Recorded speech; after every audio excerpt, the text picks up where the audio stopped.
Slate one, take three. Lately, I've been wondering about The new album is called Oui Oui, she. Ja, da. Woody.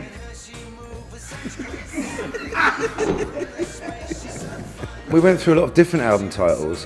In fact, as you will see from the cover, if you get near one of the copies of our new album, you will see there are a lot of titles on there crossed out. We wanted the artist Peter Blake to do the album cover, and in fact he did. But he said the only thing is I don't really like doing album covers because bands tell me what the title is and then they change their mind 2 weeks later. So we promised that we wouldn't. We told him the title of the album was Circus Freaks, and he set about doing a rather elaborate illustration. Only to discover we had changed our minds. And then we changed our minds again.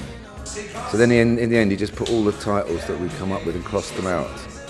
I just thought it was a rather life-affirming idea, you know, yes. Oh, I wanted to call out your name, but stupid. We recorded quite a lot of the album in Toe Rag Studios, which is in the area around here, in the East End of London. It's a very small place and it only has 8 tracks, which means you can't really fiddle about with the music very much. You know, modern technology means you can go on forever in some modern studios.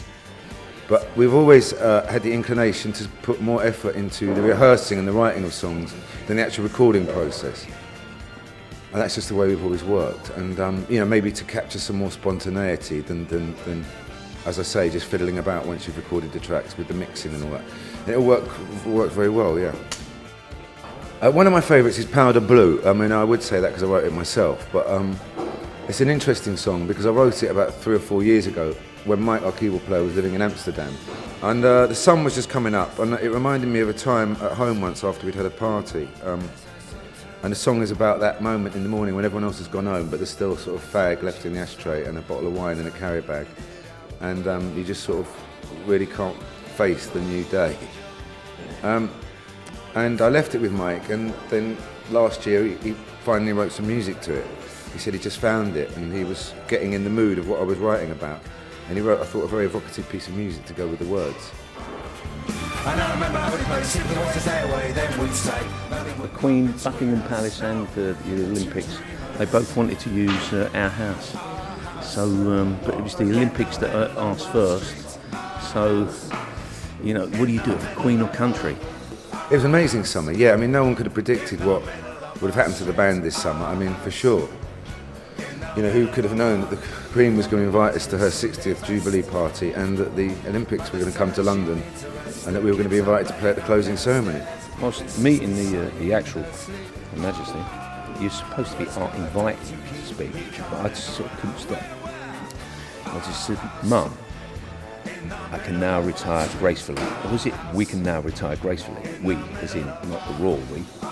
And she sort of looked up and walked off, and I was like, oh, no, not you, miss, not me, Mum. It must be love, love, love. It must be love, love, love. Yeah, we were doing a gig for iTunes at the Roundhouse, which is a very famous, been going since the 60s, you know, people like Pink Floyd and all that played there in Camden Town, where most of us are from. But the one thing was, my management says, right, this is going to be the first sort of airing of the new single, My Girl Too. Whatever you do, don't mess it up. And of course I did, I completely messed it up.